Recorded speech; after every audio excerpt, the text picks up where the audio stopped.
audience online and were simply getting on the Trump train in an effort to grift, in an effort to win prominence, in an effort to win clout, will slowly but surely turn around and say, oh man, we were duped, or oh man, I don't know about all this, guys. Epstein is a big turning point for a lot of people. It's a big exit ramp.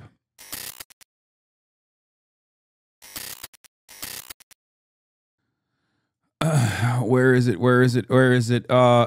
Yeah, Nancy Pelosi now has moved on from calling the Epstein files a distraction to finally coming on board with releasing the Epstein files, where she has tweeted out, "Release the files." So I guess she's also on board. We won Nancy over. Thank God. Let's take a look at Holy Toledo, Harry Enton, looking at Trump's incredibly underwater approval ratings, underwater on all the major issues. Let's take a look. So the president says things are great. What do the voters say? Once again, this is why you pay me the big bucks at the Piker Broadcasting Service. PBS is sponsored by you, the viewers, for $6 a month, or a free one in the form of a Twitch Prime by connecting your Amazon Prime account to your Twitch account. You give me the big bucks so you know the news ahead of time. As I told you, all of these things that are happening currently, not the Epstein stuff, obviously. I didn't say that I didn't predict that there would be a major fissure between Trump's base because Trump's refusal to deliver on the Epstein stuff. But I told you that he was going to be underwater once people came to the recognition that the policies that he campaigned on were actually horrible. Okay? Hero of Zro, thank you for the 5 gifted. Gulwan, thank you for the 5 gifted as well. You can also gift subs for others in the Piker Broadcasting Service. No, I think is the answer. 6 months in, the rules of political gravity absolutely apply to Donald Trump, and the USS Donald Trump is taking on a lot of water. What are we talking about? Trump's net approval rating. Look, he started off back in January +6. My other prediction was, and I said this also time and time again, is that all of the hanger-ons that basically joined the Trump train because of the clout that it offered them are going to slowly start dropping like flies. They're gonna run out of the ship. Okay, the little rats will jump ship because it is a sinking ship, and you will see all of the fake friends that want to maintain an audience, that care more about their audience online and were simply getting on the Trump train in an effort to grift, in an effort to win prominence, in an effort to win clout, will slowly but surely turn around and say, oh man, we were duped, or oh man, I don't know about all this, guys. Epstein is a big turning point for a lot of people. It's a big exit ramp. Woke is back. Just you fucking wait.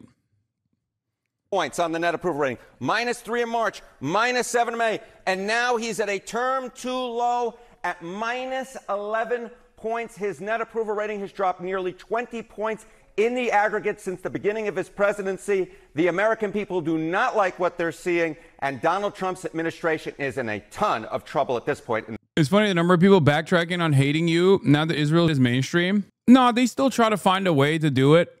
They'll still try to find a way to do it, but it's to an increasingly smaller and smaller audience. That's why I just fucking let that shit wash over me over and over again for months and months, because I knew full well that inevitably there is a slant towards justice. There's a slant that people still are interested in the truth. And eventually I knew that people would absolutely. Woke is not back. Both are shit. No, woke is definitely back. Big dog. Woke is back in a big way. There is the annoying type of woke, though, that is not back and will never be back, like Radlib standpoint theory type shit. Yeah, they're probably currently making a fool of themselves, saying that interviewing a 19-year-old Yemeni is the same as the Nelk Boys giving a softball to Netanyahu. And I think that kind of stuff, that kind of nonsense is only going to shrink that base. Because if you're in the margins and you're like, well, I've been here for like 19 months when you were saying this guy fucking sucks, and it turns out we're like kind of angling towards his position now, then it becomes increasingly more difficult to consistently present me as an enemy. That's the nonsense a shrinking number of Reddit weirdos is running to. Yeah, they can keep trying. But like I said, who is going to look at that and go, yeah, you're right? Even if the dude that I interviewed was like not a 19-year-old Yemeni teenager, but instead was like the leader of Ansar Allah, who the fuck is going to look at that and go, yeah, you know what? These guys are just as bad as Benjamin Netanyahu. You have to be a complete weirdo and utterly oblivious. You're wrong if you think people think that much. Okay, well, you thought probably that I was wrong, that people will inevitably come to terms with Israel's cruelty as well. The funny thing is, you did shit that CNN couldn't do. If they would have saw that dude on CNN, it wouldn't be an issue. When you get the chance, pro-Hamas crazies try to disrupt another event this morning with a bunch of nutcases. I'm proud as ever to stand for America and our ally Israel. Yeah, Josh Hawley is so compromised. It's crazy. Just because you're right now doesn't mean you aren't wrong. No, I'm right now, and I will be right tomorrow as well. Just like I was right yesterday. My biggest problem is not that I'm right. My biggest problem is that I'm right too early. That's it. And it makes people feel bad because it goes against like their social conditioning. It goes against their social conditioning, and when you are met with an incredibly stubborn force that keeps telling you you're wrong and keeps destroying what you previously thought was correct, you get anxious, you get angry, you get mad, and you lash out at the messenger rather than the message itself, or rather than understanding what the message actually holds. It's okay. As long as people inevitably arrive on the right side of the issue and take matters in their own hands, go out and protest and unconditionally offer support to the victims of it's fine. You can still even keep hating me if you want, as long as you are out there protesting on behalf of the Palestinians, as long as you are applying pressure.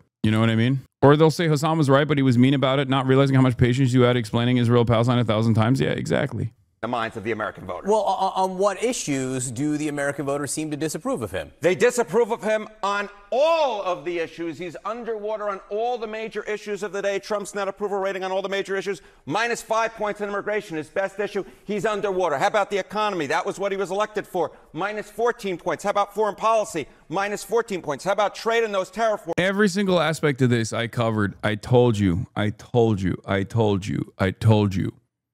Okay? I told you that even on immigration, water, as soon as even a fraction of the mass deportations that they claimed they were going to do would become reality. Okay? I told you. Here we are. This is precisely the reason why I was so critical on the Democrats throughout the election cycle. This is precisely the reason why I was so mad at the Democrats for not making a bigger fuss about immigration, for getting people to understand ahead of time, before the mass deportations policies start, that people should imagine what this would look like. Yes, Piker Broadcasting Service with the news before they break. If you want to know the news of tomorrow, you come here. -15 points. And of course, the Epstein case, the lowest of the bunch, -37 points, 37 points below water. My goodness gracious. On every single issue, Donald Trump is below water on all the major ones. They're all dragging him down. No matter, it seems, what Donald Trump does, the American people do not like it. And that is why at this particular point, he's at a term too low. It's interesting because this is the issue that may be on the top of many people's minds as members of Congress head home for this extended summer recess. And it's his worst one. I'm not sure that House members will be excited to see that number as they leave Washington today. So where does his overall approval rating stand compared to other presidents? Okay, I do have one piece of good news for Donald Trump, and that there is one other presidency that has a lower net approval rating at this point than this one.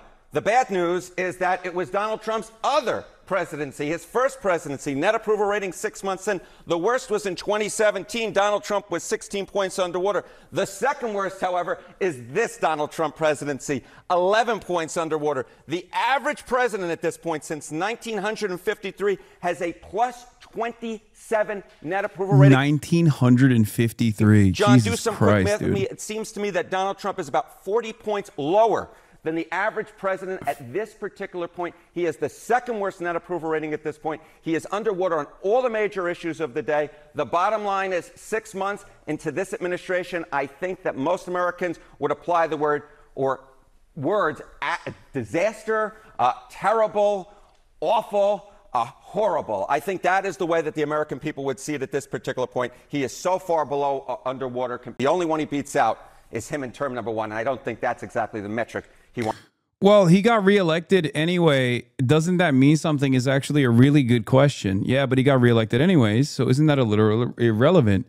No, I think that's actually the most relevant part of the story, which is that despite the fact that his approval was in the shitter, he got reelected. One must ask the question, why? One must ask the question, how?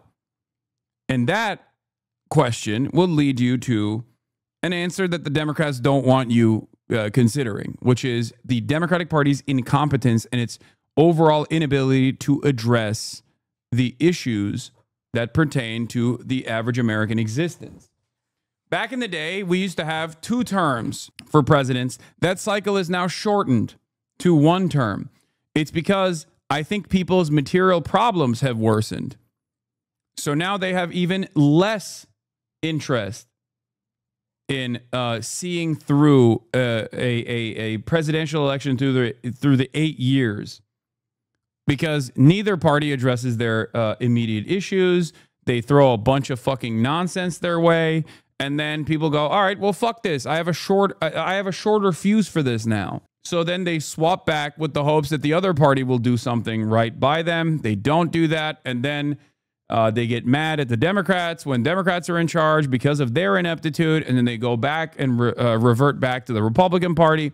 So unless something changes, unless one of these 2 parties, the Democrats, actually address some of the material realities, some of the issues that people are facing in terms of the affordability crisis, in terms of the underemployment crisis, with real long-term solutions, we're just going to keep going back and forth until there's like 30,000 people total voting, as everybody just stays home and checks out entirely. And they're just like, what are we supposed to do?